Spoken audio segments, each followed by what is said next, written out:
Beauty and the Beast. By Gabrielle-Suzanne Barbot de Villanova.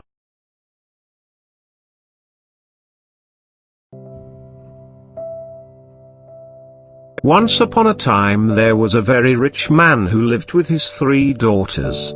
The 2 older daughters laughed at anyone who did not dress as well as they did. If they were not going to a ball, they were shopping for as many fine dresses and hats as they could carry home. The youngest daughter, Beauty, liked to read most of all. "No one will want you," her 2 older sisters said, and they laughed.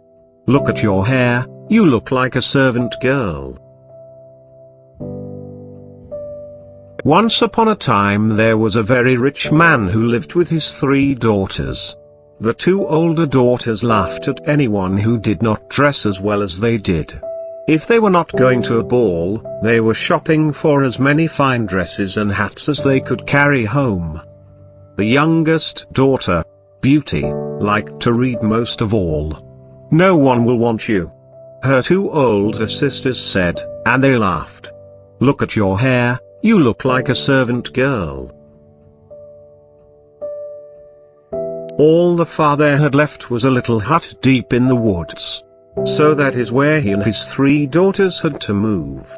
Living in the hut in the woods was hard work. Each day a fire had to be started, meals cooked, the place cleaned up, the garden tended, and things fixed when they broke. Now that the family was poor, you might think the 2 older sisters would help out with the chores. Think again. "She looks like such a mess," they said, turning up their noses at Beauty. "She might as well serve us." And so Beauty did all the hard work. And then, good news. The father's ship came to shore. "Daughters," said the happy father, "I am going to town. Tell me what fine gift I can bring back for you."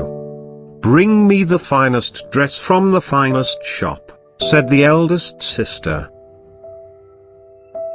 "I want one just like it," said the middle sister. "And you, Beauty?" said he. "All I want, father," said she, "is a single rose." "Can you believe her?" said the eldest sister. "What a fool," said the middle sister. They both laughed. "Girls," said the father, "if that is what Beauty wants, that's what I will bring back for her." The father was on his way home when he thought, "I forgot all about the rose for Beauty." All at once, the sky turned black. "Oh, dear," he said. "A storm is coming." A moment later, heavy dark rains fell from the sky. Soaking wet and tired, the father saw a blink of light from far away. He went closer to the light, hoping it meant there was some place he could ask to stay the night. When he got up close, he saw a large palace with candles in all its windows. It was very odd, but the garden gate was open. And so with care, the father stepped in. "Hello," he said. No answer. There, before him, was a great feast over a long table. "Hello," he said again. Still, no answer. The father sat down in front of the fire to warm himself, and he waited. But still, no one came. "I suppose it would be all right if I stay the night," said the father. He took a quick bite from the feast, found a bedroom, and fell fast asleep. The next morning the table was laid again, but this time with breakfast. Again, most odd, no one was around. "I suppose I should leave," said the father after a while. On the way out he passed a rose garden. "I will take just one," said he. And he picked a rose for Beauty. Just then, a loud stomp came up from behind him.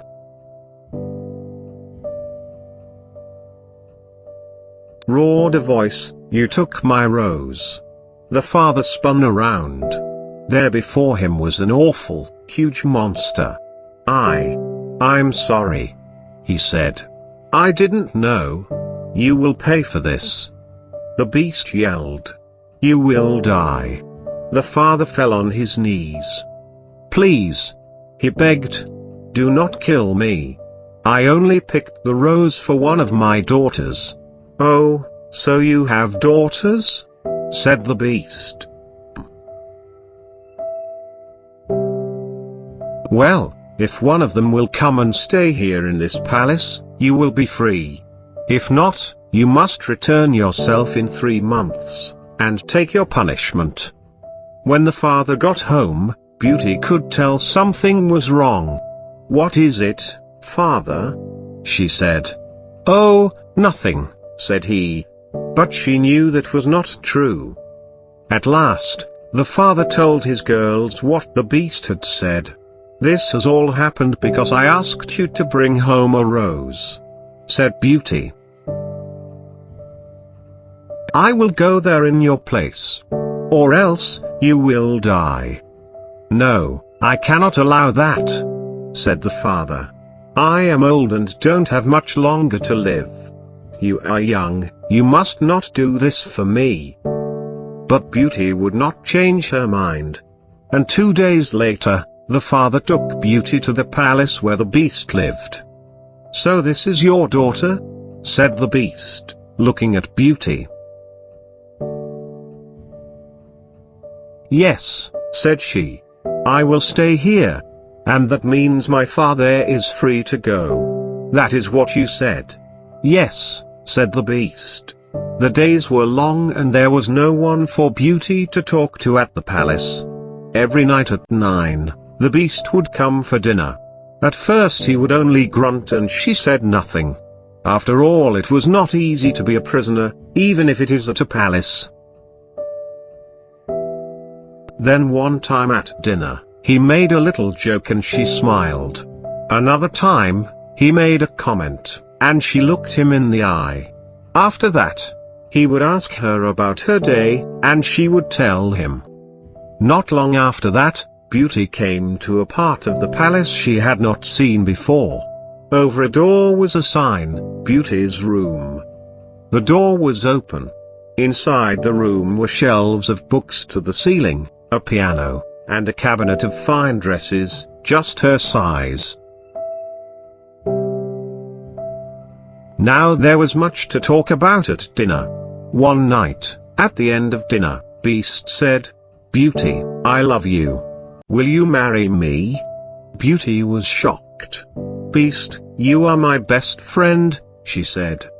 "But please understand, I do not want you to marry you." Still, the beast asked her the same question after dinner, time after time. And each time Beauty said the same thing. One night, the beast said, "Beauty, if you will not marry me, what can I do to make you happy?"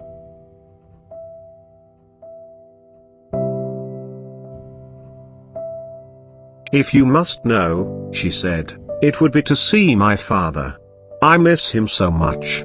The next night, the beast gave Beauty 2 magical items, a magic mirror and a magic ring. "If you want to see your father," said he, "just ask the magic mirror to show him to you. If you are ready to go back home, turn the magic ring on your finger 3 times and ask the mirror to take you there.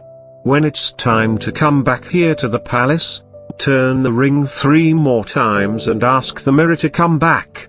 But do not be gone for more than 1 week, or I will die of grief." Beauty agreed. When she got back to her room, she looked in the magic mirror and asked to see her father. And there he was, in bed and looking so sick he could die. In fear, Beauty turned the ring on her finger 3 times. "Please, magic mirror," she said, "take me home right now." And she was back. Such joy when her father looked up and saw Beauty. For much of why he was ill was in knowing that Beauty was stuck in the palace, all because of him. Beauty stayed by her father's bed for hours. She told him that she had all the books she could read, music to play, and fine dresses to wear. The Beast is not so bad, she said, once you get to know him. He's good to talk to. He's my friend.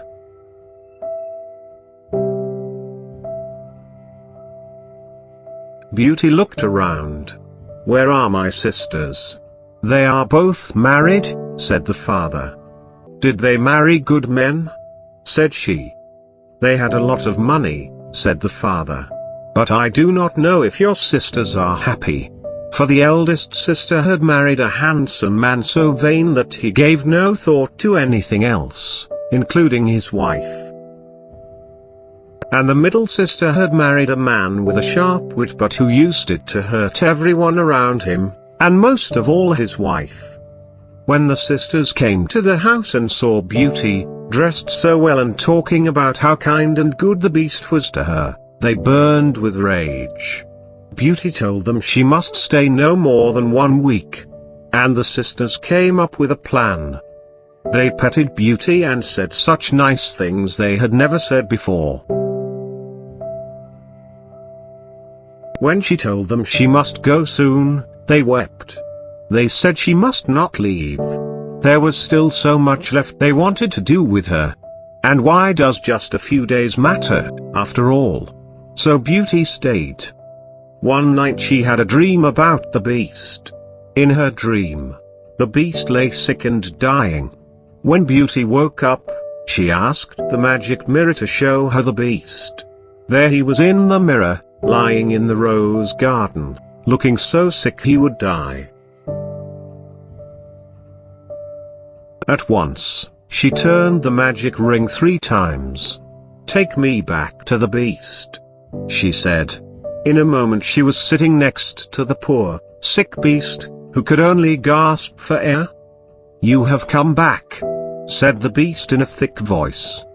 "I'm so sorry that I am late," said Beauty.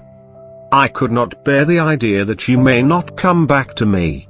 I am afraid it is too late for me now." His eyes closed. "No," cried Beauty. "Do not leave me." Just then, she knew in her heart what was true. "I love you," she cried out. "Please come back. If you only come back, I will be your wife." Tears rolled down her cheeks. Just then, the Beast opened his eyes. "Beauty," he said. "You did it." In a flash, the Beast was changed to a handsome prince. Beauty did not know what to think of this change. "Ah, Beauty," said the Beast, and he told her his story. Years ago when he was a prince, an evil fairy had put a spell on him. He must stay a beast forever, until a maiden loved him for who he really was. Now she had broken the spell. And so Beauty and the Beast were married. They lived happily ever after.